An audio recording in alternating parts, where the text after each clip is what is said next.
Hey everyone, welcome back to our channel. In today's tutorial, I'm going to show you how to set up voicemail on your iPhone. It's super simple, so let's get started. First, unlock your iPhone and go to your settings. Here, you can search for voicemail. Here, you can find the option for live voicemail. Tap on it. As you can see, here's a one toggle button. Simply turn it on to access the voicemail option.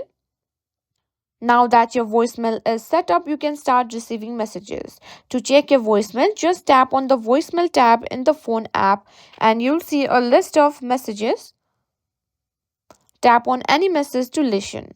Now, if you want to choose a greeting, you can select default or you can choose custom.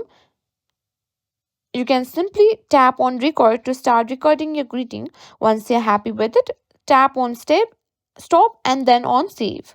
And that's it. You've successfully set up your voicemail on your iPhone. If you found this video helpful, don't forget to like, share and subscribe to our channel.